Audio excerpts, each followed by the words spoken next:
now this is recording. RTI International Center for Forensic Science presents Just Science.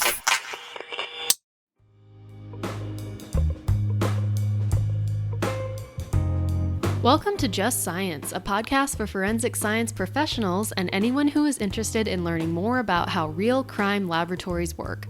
Special announcement to our listeners. The FTCOE is releasing a free introductory leadership series. Forensic scientists play an important and fundamental role in the criminal justice community and are key to keeping our communities safe.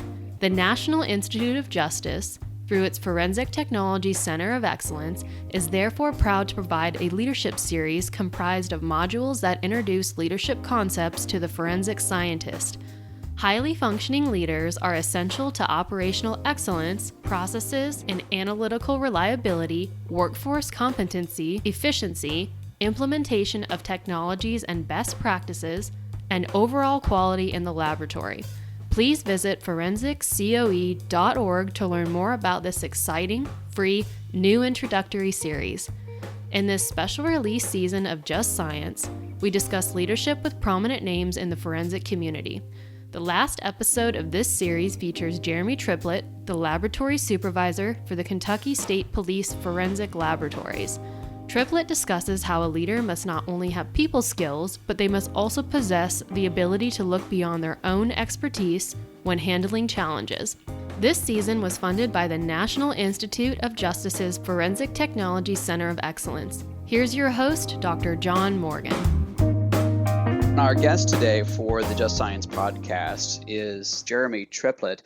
Jeremy is somebody who has been very involved in a number of forensic science improvement programs. The one we're going to talk about the most today is one that fits in with our series on leadership and management in connection with the National Forensic Science Academy, because Jeremy has been, I hesitate to say the most, we'll say he is, there's no one who is more committed to improving the ability of crime laboratory managers and leaders to do their job than Jeremy. So we're very, very fortunate to have Jeremy on with us today. Welcome, Jeremy. Thanks so much, John. Thanks for the kind words. It's my pleasure to be here. So Jeremy is the drug chemistry supervisor at the Kentucky State Police Central Forensic Laboratory in Frankfort. The thing I remember about Kentucky that sticks in my mind, and normally when I tell this to somebody from Kentucky, they'd be not happy, but you would be, and that is I know that you all have been a leader in response to dealing with clandestine meth labs, and my understanding is also in dealing with prescription drug abuse monitoring and things like that. Have you been involved in many of those systems and initiatives in Kentucky? Yeah, a little bit. So early on when I did most of my work sort of on the bench,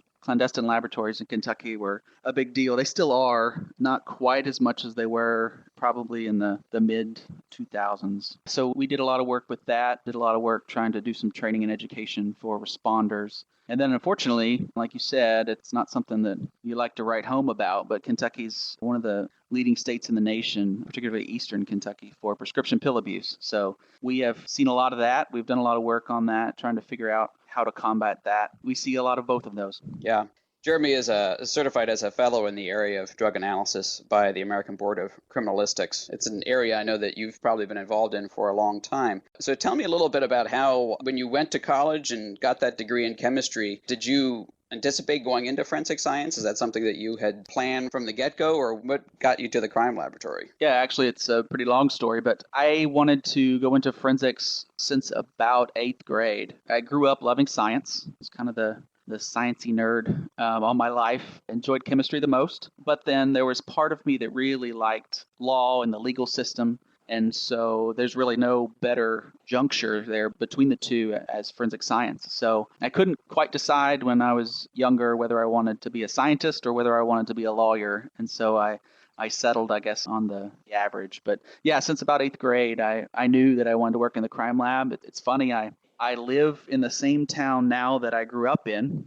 I moved away for college and then a little bit after college too. When I began working, May 16, 2003, my crime lab director at the time was the same guy, Jeff Warnicki, that gave me a tour of this building. when I was in 8th grade and said, hey, I'd like to see what goes on in there. So it's been a pretty fun ride from that perspective. So tell me, are you all experiencing changes in terms of the kinds of drugs that you're seeing now and the kinds of analytical challenges that you have in drug chemistry? I'd like to explore that a little bit because a lot of folks talk about, in terms of sheer volume, the backlogs that they see in both controlled substances and toxicology are the hardest ones to solve. Where are you all on that? In terms of backlog, specifically talking about controlled substance analysis, not necessarily toxicology, we've been pretty fortunate. Backlogs have been pretty stable. We got backed up pretty significantly around the 2003-2004 time period. And actually, that's may have been fortunate for me because that authorized some hiring that initiatives I got hired on. So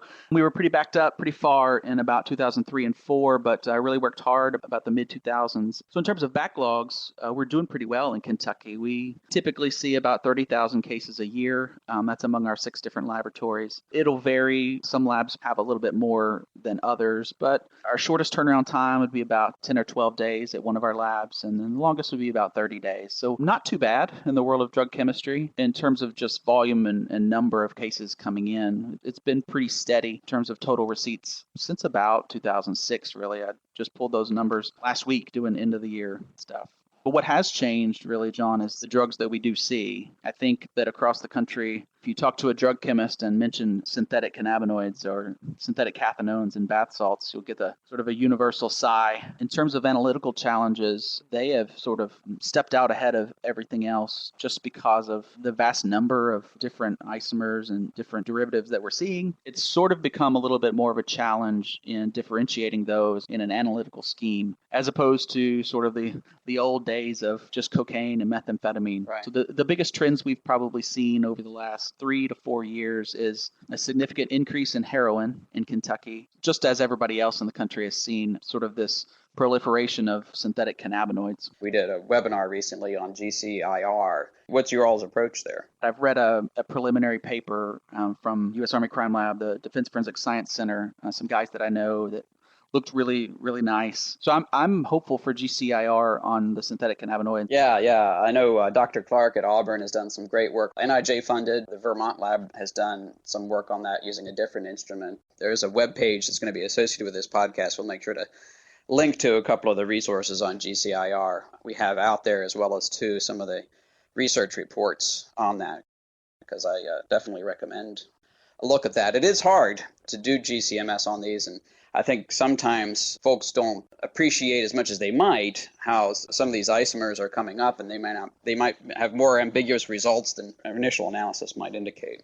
Yeah, I would agree. I'm well aware of Dr. Clark's work. I really like it. He's got a wealth of information over the studies that he's done. I've met him and really admire his work. And I agree. The way that we sort of differentiate the isomers is challenging. And one thing we're trying to do in Kentucky is there's a lot of talk about how to be as transparent and open about reporting results. And we're taking seriously in the last few weeks looking at how we report those results and ensure that we're not reporting something that we can't actually discern. So that's been another challenge, is ensuring that we stay within technology that we have. I'll make a confession to you. Before I got involved in forensic science, and I was actually a real scientist doing bench work and actually building things. One of the things I was involved in was developing portable mass spectrometer systems and things like that to do chemical and biological agent detection out in the field. And so coming into this community, I've always been an advocate for trying to do more field identification, especially as things like ramen and other things that are a little bit more cost effective emerge with a little bit better capability, although I certainly understand the limitations and concerns. How do you feel about the whole idea of doing field identification of controlled substances?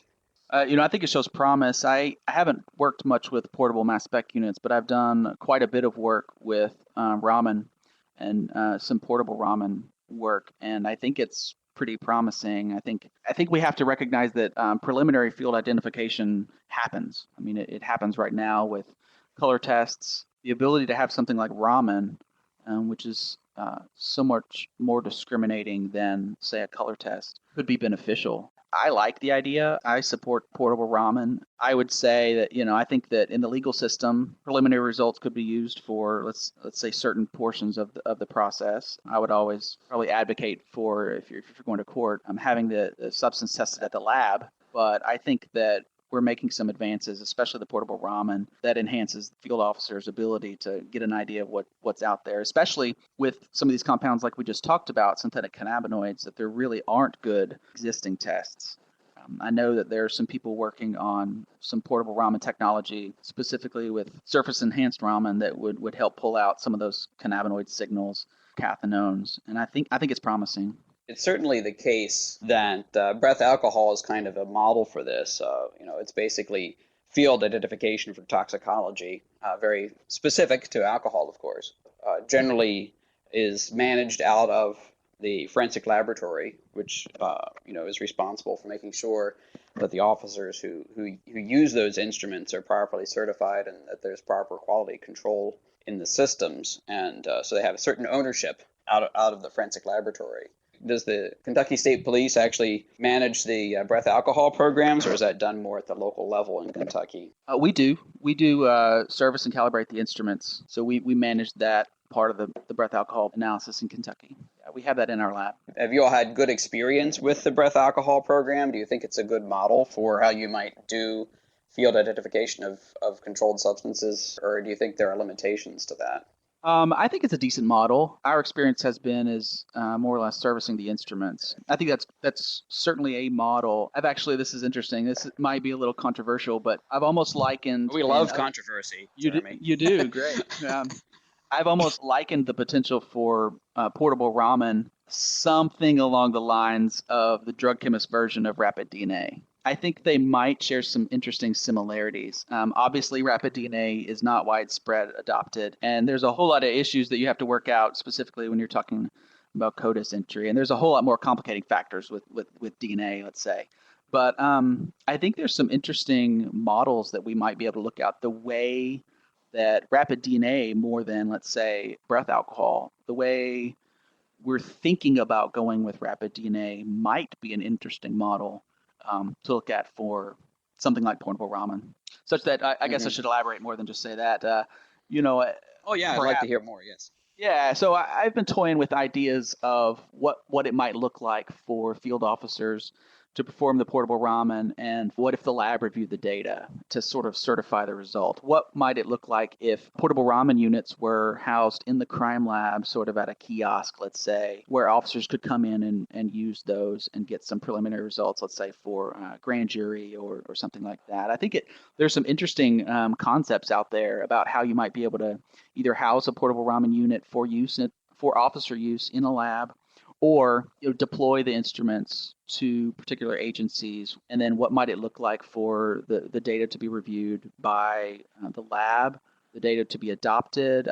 There's a lot of things we have to talk about, but I think there's an interesting idea to sort of stir the pot with. I'm sure a lot of people might cringe at those ideas, but I've just thought over the last year or so that the ideas we're talking about with sort of preliminary drug identification have a similar application to the same ideas we talk about with rapid DNA. For those who work in policing, the idea of being able to make decisions much more quickly makes a huge difference. It changes, in military speak, it's the OODA loop, right? How quickly you can observe and make a decision and act on those observations. To the extent that you can do field identification and do it in a way that is reliable, you're going to be much more effective in terms of your operations.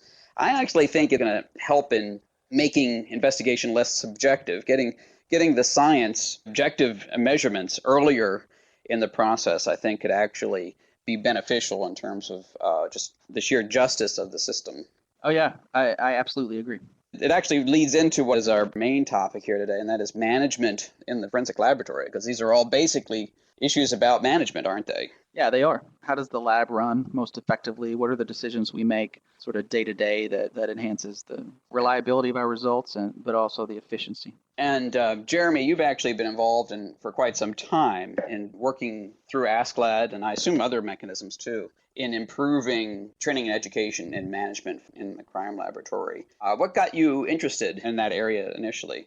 It's interesting. I think it was my personal experience being promoted from bench level scientist to sort of a first line supervisor. This paradox that I feel exists, I think a lot of our managers' tendency is to promote sort of an excellent scientist. You excel at your casework, you don't make a lot of errors, you seem proficient and responsible. And so in a lot of cases, you sort of see those shining stars here and there performing casework, and they naturally sort of rise to the top. They become leaders. I don't know if that's a chicken and the egg type thing, which came first, but nonetheless, my background is science. I have a degree in chemistry. And so for whatever wonderful reason, they promoted me to lead a unit, but my education is in science. And sort of like the great book, What Got You Here Won't Get You There. Just because I may particularly enjoy chemistry and have a background in chemistry and like chemistry means nothing about whether I'll be effective as a leader of a unit. And so to that end, I went through a period of time where I was like, maybe I should have just gone to business school because Right.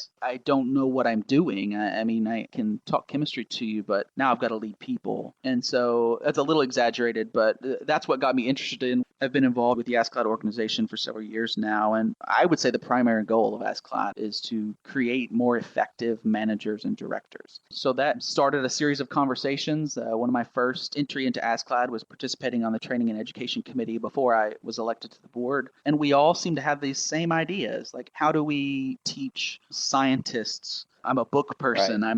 I'm a knowledge person, but now I need to be a people person or this is probably going to go badly. So that's probably the genesis of how I got so interested in this managerial training of our crime lab leaders. I don't think scientists are any less capable than any other kind of profession in terms of management. But on the other hand, we're not given education and training in management either as part of our work. Yeah, I would agree. Of course, there are natural leaders that are scientists and people that are people. I know that the first few sort of leadership and training classes I went to, that I was like drinking from a water hose, right? Like I've got a Bachelor of Science in chemistry and a Master's in pharmacy, and there's been a lot of education there. But the most simple things about, giving feedback to employees and simple stuff, like people management and employee evaluations and this and that. I've been evaluated up to this point several times, but you sort of have a myopic view until they sort of hand you the keys. And then you're like, wow, okay, I've got to drive this thing. I guess I've got to learn some things first. So Jeremy, one of the things that you've done is to try to have AskCloud kind of be true to its mission as you've laid it out by being involved in the training of Management Training Academy. So tell me what the goals of the training academy that you all have established thus far are. I'll be honest, some people were talking about this before I really just kind of took the ball and ran. But the idea was really, how do we take brand new, just hired or promoted supervisors that may have this sort of scientific background and formal education that we talked about, and how do we sort of supplement that and provide some ground level management information, management education. And so 3 years ago, we had the first AskCloud Leadership Academy. And the idea was it needed to be accessible to our leaders, which meant probably not spending a long time offsite.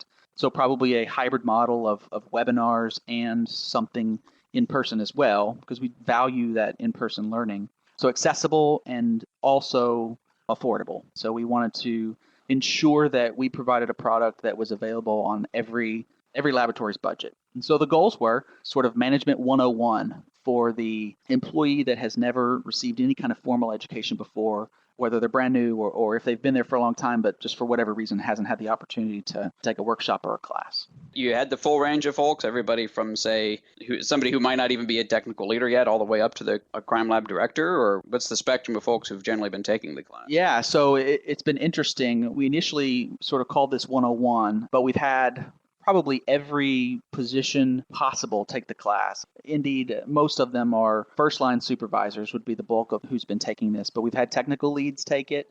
We've had first-line supervisors, quality managers, all the way up to director of a major federal laboratory. So we've seen a little bit of everybody. Is it focused mostly on the personnel management side? Do you get into other aspects of, like financial management or Do you get into things like ethics and accountability or quality assurance? I mean, what's the scope of it? Yeah, so basically we do it in three different three modules. There's a leadership part, there's a communication part, and then there's sort of an HR training part.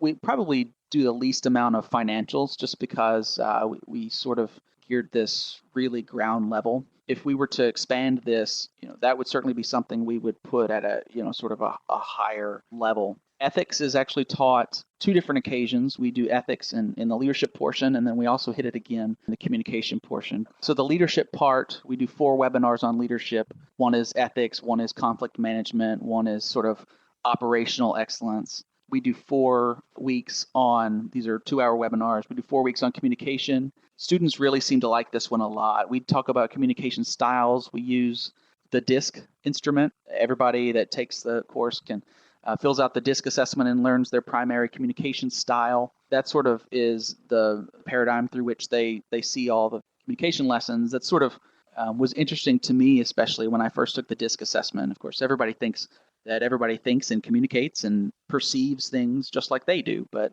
I think all of us that have managed anybody for more than maybe a week say that's clearly not the case. Yeah. So once the students know their communication style, they also get to know kind of how that communication style plays with other communication styles. And it's pretty fun, interactive. And then the last part is human resources. So pretty basic human resources stuff that a new supervisor might want to know. Appropriate, effective, and legal interviews, and how to evaluate employees.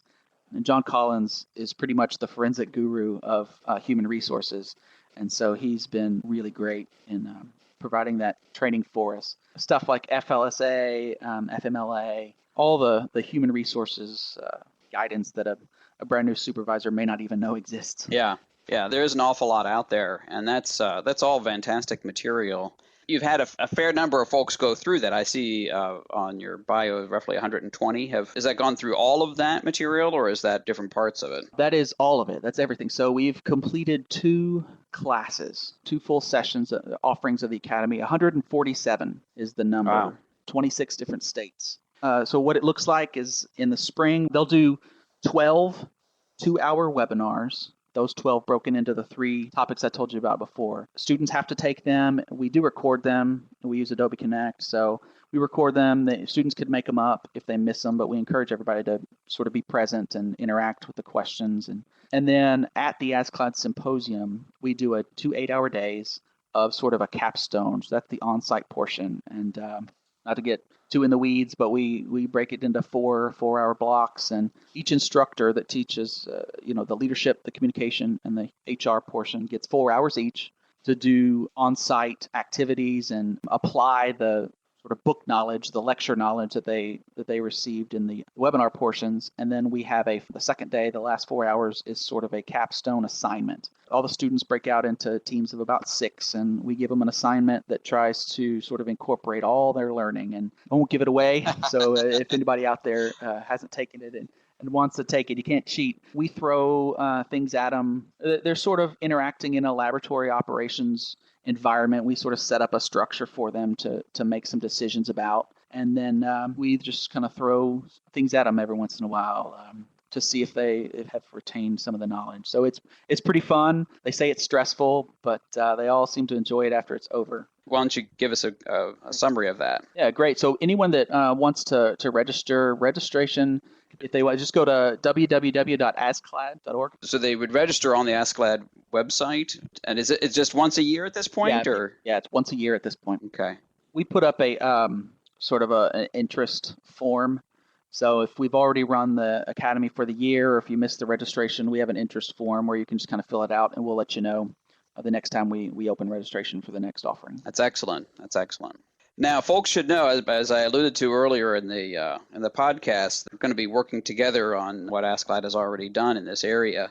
I know that you all have had an interest in trying to build something, and just want to express my gratitude to you and the rest of the leadership of ASCLD and being willing to partner with us to bring that to fruition. It's certainly our pleasure. We are really excited about this. This is sort of the down the road idea that we had initially, and that was that in addition to creating this informative and maybe stopgap informational sessions for our brand new supervisors. We've always looked long term. What could this turn into? Saw from the very early stages the value in having this sort of formalized, portable, that an individual could take with them from place to place and could even be marketable, right? So end goal would be that something like this would be what I look at as a hiring manager. I mean, well, I know that's great, and this person's going to have some knowledge and skills that are helpful to my lab. So we're very excited about it.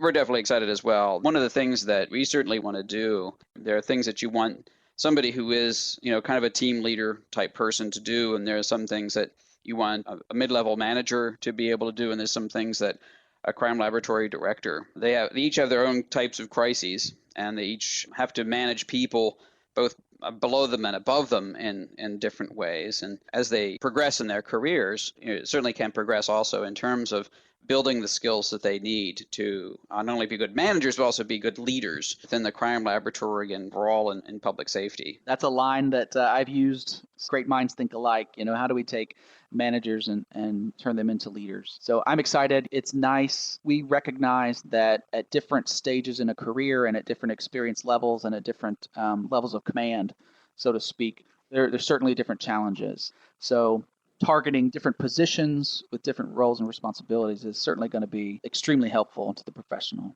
Forensic science in recent years has gotten a lot of criticism, and some of it's fair and some of it frankly just isn't, because anytime that there's a crisis, everyone realizes it's very important work that's done in the crime laboratory. And they don't want to see a problem. But the fact of the matter is, if you're dealing with people and you're dealing with a lot of technical assessments that have to be done and have to be done accurately, you're going to have problems. And sometimes you're going to have a problem that's deliberate. You can have people dry lab. We've seen that in the crime laboratory.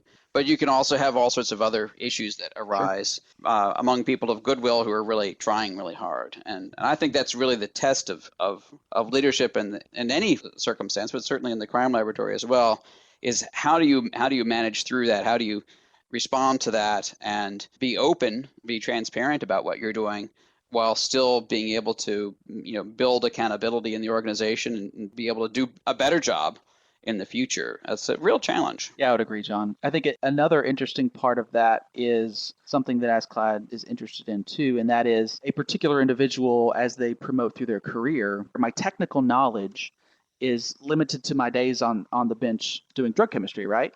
And so what happens when I have a DNA crisis for which I don't have the technical knowledge to lead through? So that's another area that's sort of tangential to this conversation, but makes problems worse sometimes, because as a drug chemist, I might try to fix all DNA problems through a drug chemist, right? I just need a mass spec with more vial holders, right? Like more places on the mass spec because I just have a bunch of samples, right? But that's completely not applicable to the issue of, let's say, DNA mixture interpretation, right?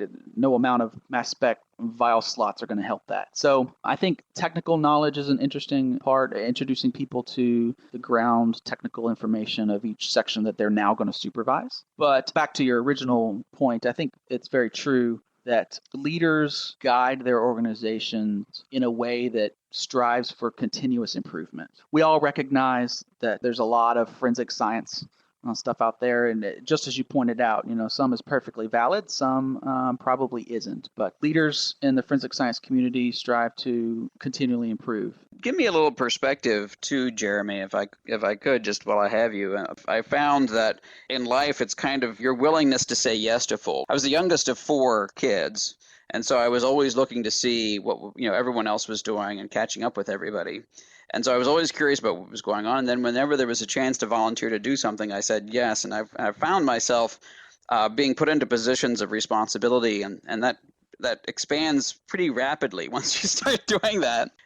Fairly young guy, and you're president of the American Society of Crime Laboratory Directors. That's a pretty huge thing for somebody. How did that happen? Yeah, I don't know. I'm sort of at a loss on that. It's very true. Probably a class that I need to take is how to say no. Not that I would say no to being president of ASCLD. I'm profoundly honored. Achieve that and get that sort of trust instilled upon me from the other board members. I'll be honest, I'm not sure how I got there. I see myself as a guy that just works hard, likes to do everything as well as I can. I had a sort of a mentor early on that said, whatever you do, whatever organization you participate in, anything you take part in, you should leave it in a better shape than you found it. And so I guess I just worked hard and hit the lottery. I don't know. I'm profoundly honored to be where I am. I'm hoping we can continue to do great things with the organization. You are fortunate to be able to have done that and still be in your hometown.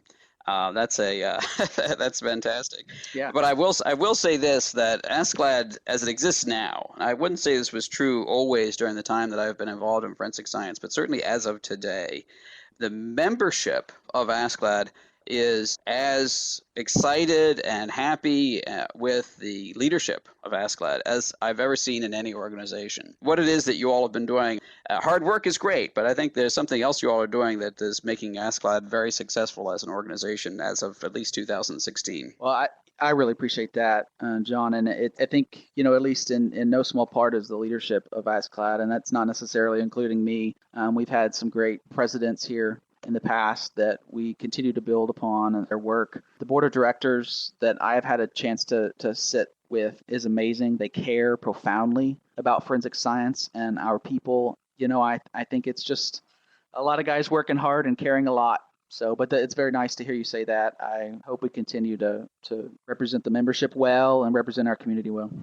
So I appreciate the chance to have you on the Just Science podcast, Jeremy. It's been a great conversation. I hope that here in maybe 9 months to a year, we can revisit and talk and get people excited about that new era in management and leadership training and forensic science. Very much appreciate this conversation and all the work that you're doing for the crime laboratory community. Well, thank you too. And so we are really appreciative of all that you all do and do for us. So I too am hopeful. I hope that here in a few months we can talk about more solid plans and where we are and really get people excited. I'm hoping to be the first enrollee. There you go. The inaugural enrollee. That'd be fantastic, Jeremy. I look forward to that. Thank you so much. You have a good day. Thanks, John. You too. This episode concludes our Leadership Special Release season. If you are hungry for more leadership content, the FTCOE will be releasing an online leadership series. Jeremy Triplett, along with Jody Wolf, are two of the instructors for the FTCOE Leadership Series. They are joined by other prominent leaders in the forensic community, such as Dr. Tim Scanlon, Dr. Terry Anderson, and Dean Gilliamis. The module topics include understanding generational gaps, leadership and change, ethics, emotional intelligence, and much more. Please visit forensicscoe.org for more information. Opinions or points of views expressed in this podcast represent a consensus of the authors and do not necessarily represent the official position or policies of its funding.